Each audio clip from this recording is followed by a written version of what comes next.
Buen día, doctora Vergara. Vamos a continuar con la etapa técnica del concurso 243, en este caso con su examen oral. Bueno, les presentamos y agradecemos nuevamente a los doctores integrantes del jurado, al doctor Francisco Marul y la doctora Verónica Singoni. Como usted sabe, doctora, va a tener 15 minutos para exponer el tema que ha elegido. Llegando a los 15 minutos, le van a avisar, así puede redondear su exposición. Y posterior a ello, los doctores le van a hacer las consultas que consideren pertinentes. Bueno, doctora, le deseo mucha suerte y la dejo con los doctores. Bueno, el caso que preparé para compartir con ustedes hoy es la defensa penal efectiva con perspectiva de género, particularmente la imputación a mujeres por delitos de omisión de cuidado respecto de sus hijas e hijos.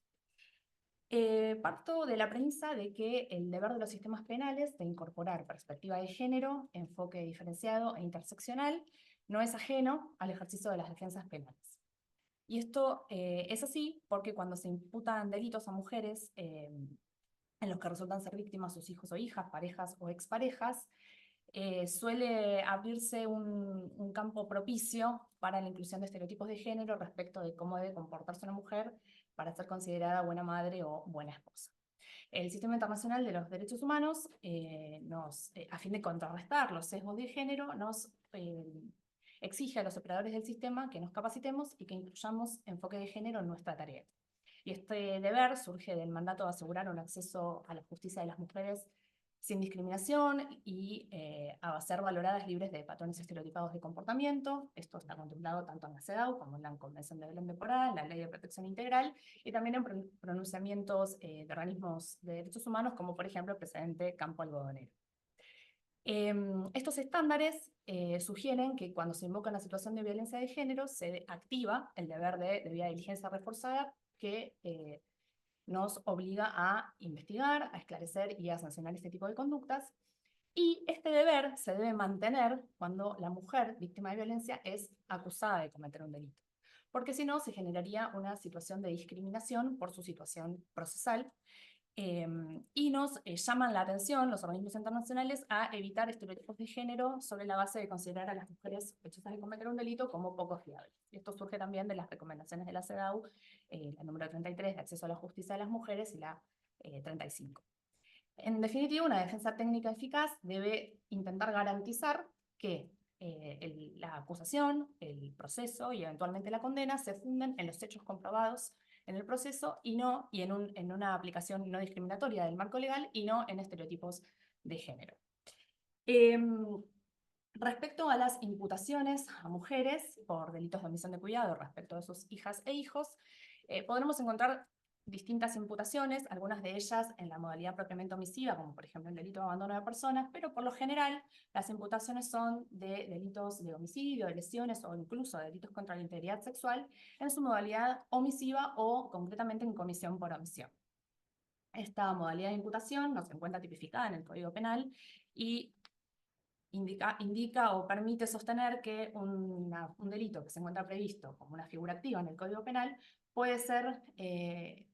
se puede configurar cuando se produce el resultado, cuando una persona que se encuentra en posición de garante, perdón, no evita la producción del resultado típico. Obviamente la afectación del bien jurídico debe ser en el mismo grado que en la modalidad activa y los posibles autores siempre son limitados porque son solamente aquellos que se encuentran en una posición de garante respecto del bien jurídico protegido. Este tipo de imputaciones, por supuesto, ha merecido críticas por parte de la doctrina por ampliar el ámbito de lo prohibido por analogía y, en definitiva, vulnerar los principios de legalidad y de proporcionalidad. ¿Cuáles son entonces las propuestas para elaborar estrategias de defensa con perspectiva de género? Yo las divido en dos grupos. Un primer grupo de estrategias relativas al control de la acusación.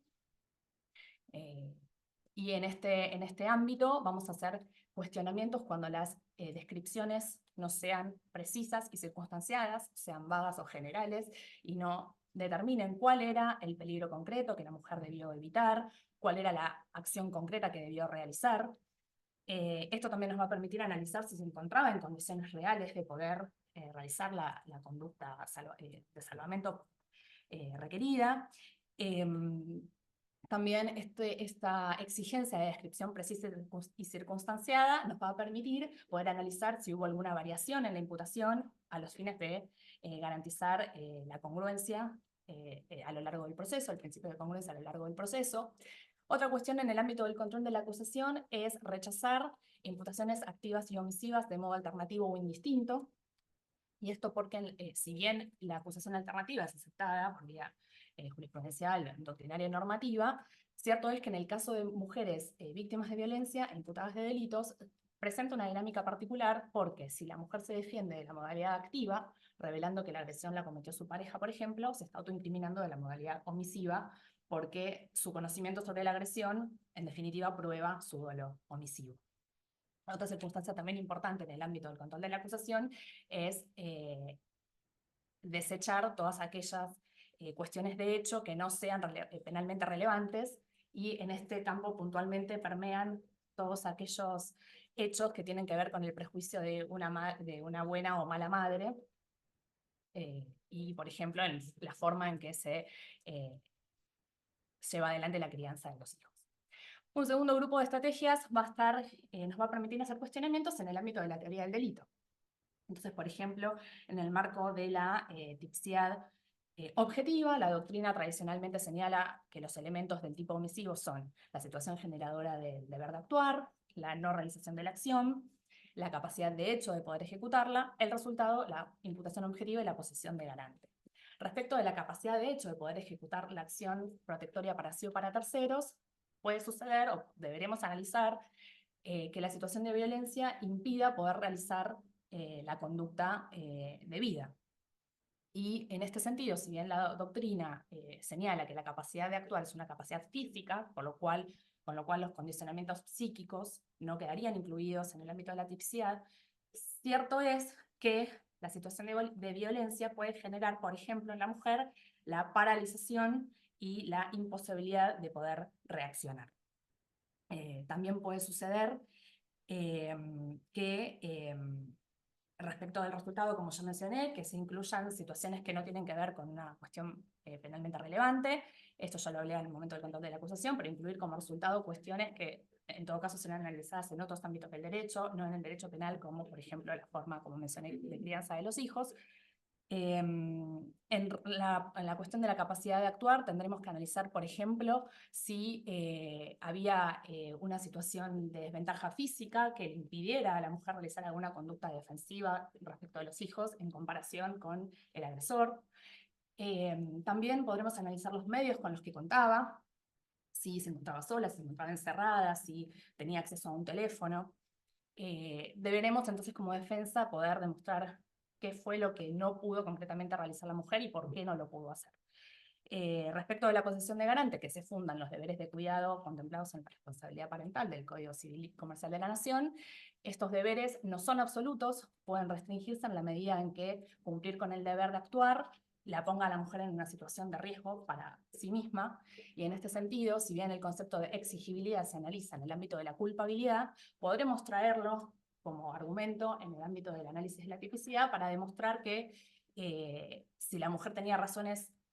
serias para pensar que realizar la conducta de protección la colocaría en un serio riesgo para sí, entonces la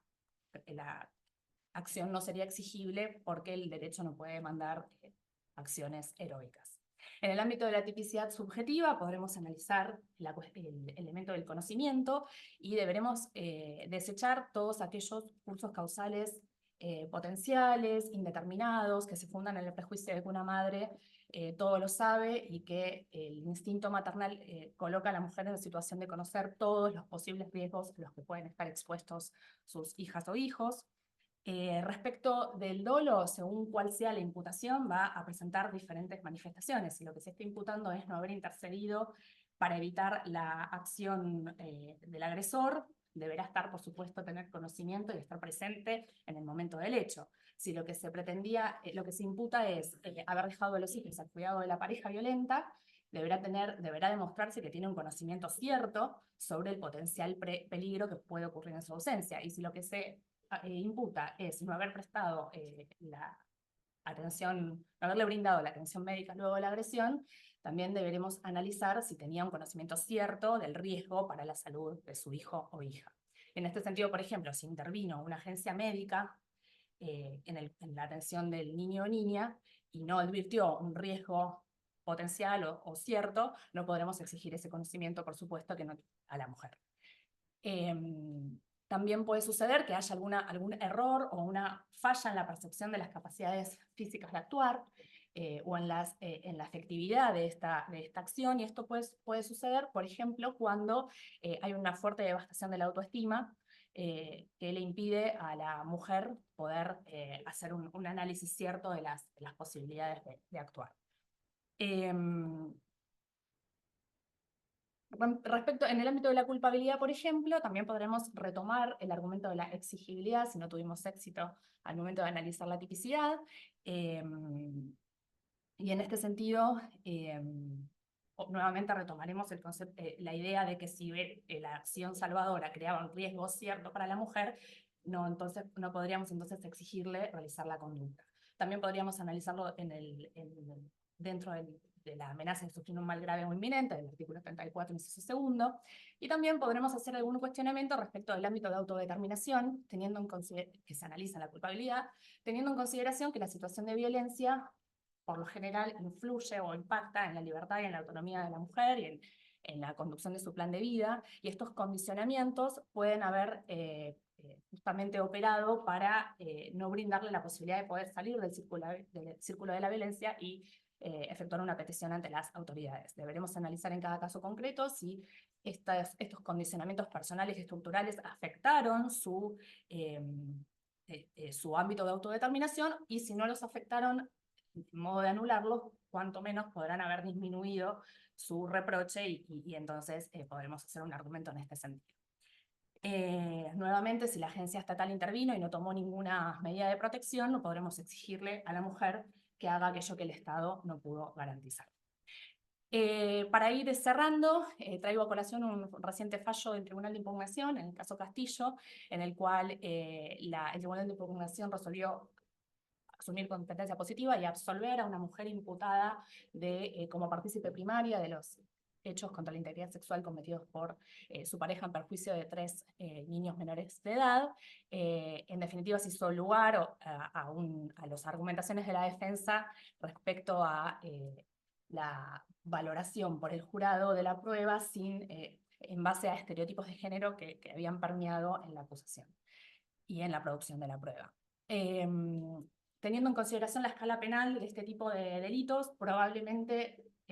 la Fiscalía solicite que el caso se resuelva o se juzgue en juicio por jurados, y en ese sentido me parece importante señalar que tenemos 2 momentos o 2 oportunidades para poder ejercer una defensa técnica eficaz y proactiva y poder intentar evitar que los estereotipos de género y sesgos permeen en la decisión del caso por el jurado, en la decisión de los hechos. Estos 2 momentos son la audiencia de selección o deselección de jurados y las instrucciones que el juez le brinda al jurado sobre el derecho aplicable a los hechos. Estas son salvaguardas del sistema de jurados, en esos términos lo ha interpretado la Corte Interamericana de Derechos Humanos en el precedente BRP contra Nicaragua, y que justamente tienden a evitar que los prejuicios o los preconceptos que puedan tener los ciudadanos permeen en la decisión del caso.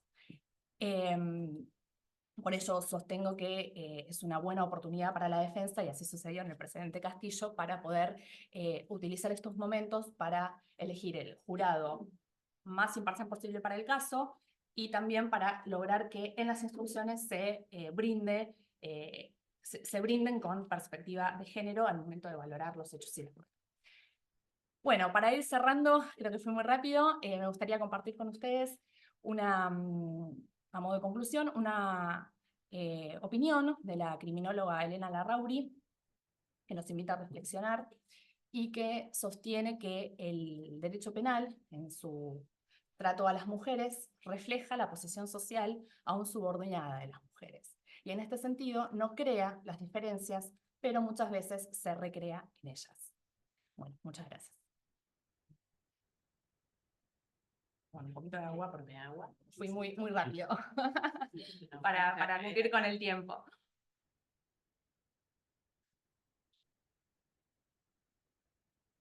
ese fallo Castillo, el voto es de la doctora Martini. Y al señor Castillo lo defendió un defensor particular y a la señora, creo. Sí, y a la Y señora ellos son diferentes, la doctora Del Bianco. Del Bianco, exactamente. Bueno, concretamente usted dijo que también era importante lograr un jurado lo más imparcial posible, sin prejuicios o sin estereotipos de género. En la provincia de Neuquén, ¿cuántas recusaciones sin causa tenemos según el Código Procesal? Tenemos una recusación sin causa. Y esto, tomando las enseñanzas del profesor Martín Sabelli, me parece importante poder plantearlo en una audiencia preparatoria del juicio, poder solicitar y argumentar en base a las características del caso la posibilidad de poder tener mayores recusaciones sin causa. Por supuesto que trabajaremos fuertemente en las recusaciones con causa, pero las recusaciones sin causa son muy importantes y en este sentido considero que se puede litigar y se puede consensuar con la contraparte, que también le puede ser útil poder contar con mayores recusaciones sin causa, y no encuentro óbice para que esto pueda ser consensuado, litigado y eventualmente resuelto por el juez técnico. Bueno, le hago una pregunta, si conoce concretamente el fallo de la Corte que trató respecto del plazo razonable y que ha tenido injerencia concreta en el Tribunal Superior de Justicia en los fallos que se dictaron el año pasado, también respecto del plazo razonable. Conoce los dos fallos, el de la Corte y el primero del Tribunal Superior de Justicia, que después trajo dos más. Sí. El precedente sobre el cual el Tribunal Superior de Justicia, en el precedente Starley, en el precedente en el cual se ha basado, es el fallo Price de la Corte Suprema de Justicia de la Nación. Y este precedente lo que resuelve es una situación concreta de otra provincia y que se vincula con el plazo para la investigación y la solución normativa que establece ese ordenamiento procesal para el caso en el cual no se cumpla con ese plazo para la investigación. En ese fallo hay distintos votos, no hay si bien se resuelve la inconstitucionalidad de la solución normativa, que es el sobreseimiento de la persona acusada cuando se supera o no se cumple con ese plazo de investigación, y en definitiva no se avanza en el proceso, ¿no? Porque esa sería un poco la cuestión. No hay una comunidad argumentativa en ese fallo, y también quizás yo, ya un poco adelantándome quizás a la pregunta que era qué opinión tengo, qué considero respecto de ambos fallos, respecto de Starley, que se funda en Price, considero que no es una situación análoga, por lo cual podemos intentar, sin perjuicio de que ya hay tres precedentes en este sentido del Tribunal Superior de Justicia, podemos intentar como defensa solicitar que se revea la situación, argumentando que los precedentes de la Corte Suprema de Justicia de la Nación son de acatamiento en principio por los restantes tribunales, pero siempre que no existan nuevos argumentos para plantear o que no se cuestionen los argumentos. Nuevos argumentos, a mi criterio, serían aquellos que tienden a demostrar que se trata de otra situación completamente diferente, que es el plazo del proceso penal en su conjunto y no el plazo de la investigación como se resolvió en el caso Price, y por eso me parece importante poder solicitarle al Tribunal Superior de Justicia que resuelva esta cuestión, pero también el cuestionamiento de los argumentos del fallo Price para no ser aplicado por el Tribunal Superior de Justicia me parece que se vincula con que no existe una comunidad argumentativa, cada uno de los jueces dio una opinión, quizás el más claro, el más concreto fue el doctor Lorenzetti, el voto del doctor Lorenzetti, y además porque realmente se discute si la naturaleza de la acción penal es penal o es procesal. En los últimos años ha habido mayores argumentos en favor de la naturaleza procesal de la acción penal, con lo cual esto permitiría que las provincias puedan regular al respecto. No es, a lo que voy es que no es un criterio unánime de doctrina y jurisprudencia en cuanto a la naturaleza de la acción, y por ello entiendo que es un argumento para cuestionar los argumentos de la Corte Suprema y en definitiva no aplicar ese precedente, además de, como ya mencioné, se trata de un supuesto de hecho completamente diferente. Entonces, en ese sentido, me parece importante que la defensa pública pueda solicitar, armarse los argumentos como para ser muy concretos y solicitarle al Tribunal Superior de Justicia una decisión en otro sentido, que no sea el de la declaración, una solución tan drástica y de última ratio como es la declaración de inconstitucionalidad de una norma de oficio, sin pedido de parte, y en cierto modo alterando los fundamentos y los principios del sistema de enjuiciamiento penal neuquino, que es un sistema acusatorio, adversarial, y en estos sistemas la función de los plazos es justamente, es muy importante, los plazos son perentorios y aluden o buscan el avance del proceso hacia la solución del caso en tiempo oportuno y con celeridad, con todos los principios que rigen el sistema acusatorio adversarial. Bueno, por mí sería suficiente. Bueno, yo te voy a hacer una pregunta. Sí. ¿Qué es y cómo funciona la regla de exclusión en materia de admisibilidad probatoria? Bien. En materia de admisibilidad probatoria, uno de los análisis que los litigantes debemos realizar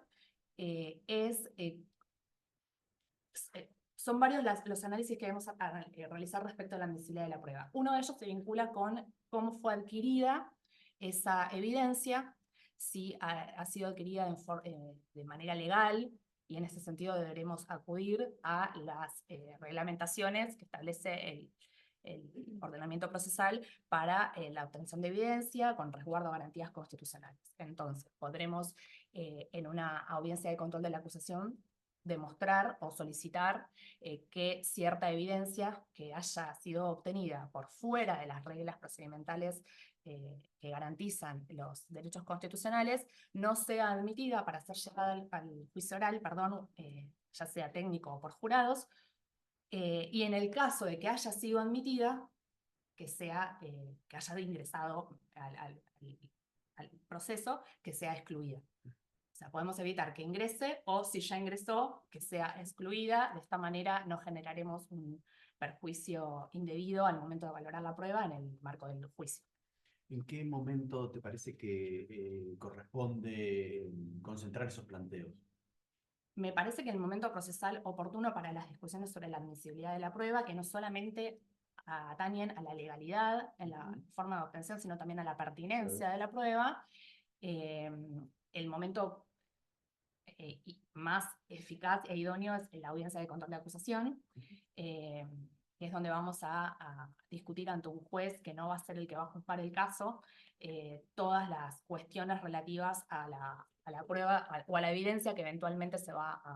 a producir en el juicio. ¿Recordás alguna jurisprudencia de la Corte Suprema Nacional con respecto a esta teoría de la regla de exclusión? Si no me equivoco, recientemente no hay jurisprudencia reciente, si no me equivoco, puedo estar equivocada, pero sí te contamos con precedentes históricos como los casos Rayford, ¿puede ser? Caso Rayford, el caso Montenegro, Fiorentino, relativos a allanamientos, por ejemplo, en domicilios, a requisas, a declaraciones obtenidas de las personas acusadas, por ejemplo, en sede de comisaría, en sede policial. Una pregunta. Precedentes históricos. Sí. Y te consulto, ¿encontrás cómo podrías vincular esto con la teoría del fruto del árbol prohibido? Bien, uno de los pronunciamientos de la Corte Suprema de Justicia de la Nación, ahora no recuerdo puntualmente cuál, nos indicaba que, y esto también está tomado de la jurisprudencia norteamericana, nos indica que no solamente se debe excluir aquella prueba o aquella evidencia obtenida de una manera ilegal, sino también todas aquellas que sean consecuencia de esa evidencia, o sea, todos aquellos actos que hayan sido consecuencia del mismo, y en este sentido se se creó una excepción a esta regla, que es la de la vía independiente, salvo que se hubiera, y esta regla indica que salvo que se hubiera llegado a esa evidencia o ese acto por una vía independiente a aquella que se excluye o que es consecuencia de una que se debe excluir. Y el fundamento básicamente es que el Estado no se puede beneficiar de sus conductas ilícitas, con lo cual es un fundamento utilitario, y también un fundamento de exigirle al Estado que